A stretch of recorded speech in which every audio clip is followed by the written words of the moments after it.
Parts of Charlotte Maxeke Academic Hospital will reopen from this morning. That reopening coincides with the country, of course, as you know by now, moving to lockdown level 4 with tighter restrictions. Yeah, absolutely. The closure of the hospital has had a significant impact on the province's ability to deal with rising COVID-19 infections. Newzroom Afrika's Mnisi is watching that story for us live. In fact, he joins us from the hospital now. Linda, some 300 COVID-19 beds. Those are possibly available at Charlotte Maxeke Hospital if it comes online 100%. Of course, that's not what's going to happen.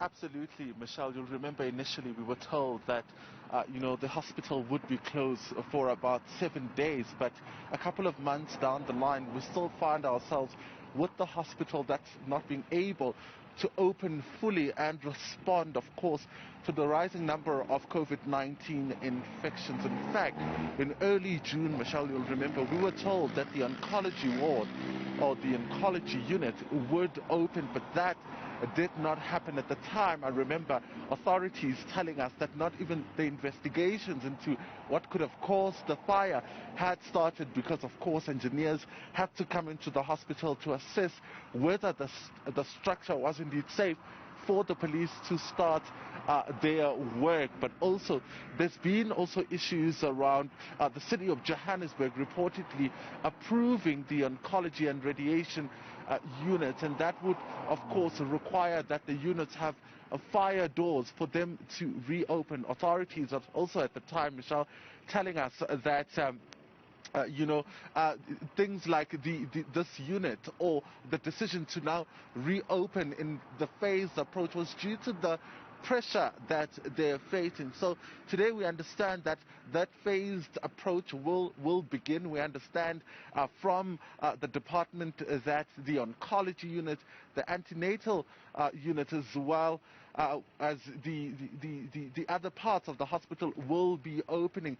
So essentially then that will open, but it's unclear whether the COVID-19 parts of the hospital will resume. We know that the vaccination site wasn't affected by this, as it is not inside the hospital. But in as far as that opening is concerned, what we do know is that most certainly the oncology unit will be open today. Yeah.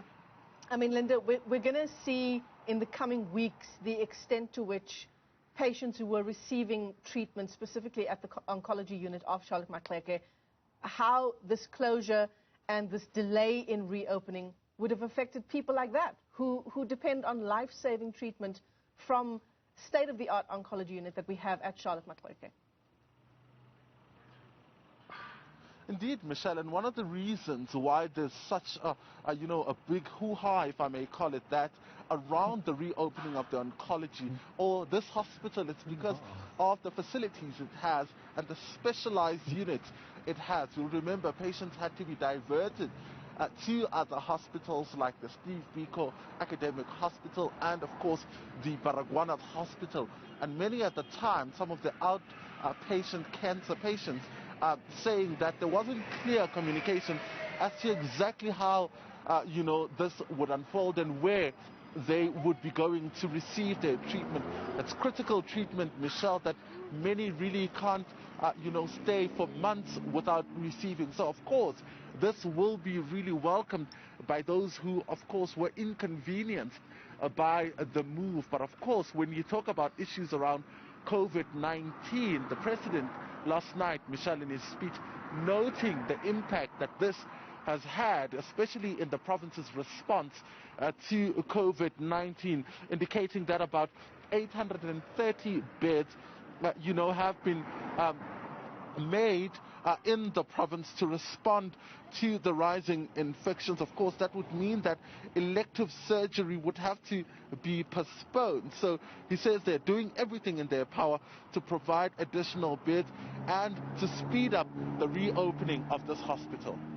Absolutely essential. Mnisi, thanks very much for that update. He joins us live there from Charlotte Maxeke Hospital. Of course, as that reopening begins, we'll no doubt get more clarity on which sections are reopening. Linda telling us it is the neonatal units, it's the oncology unit as well. Hopefully more than that will be reopened. Absolutely. We can use all the help we can get, especially here in Gauteng, watching that space quite closely.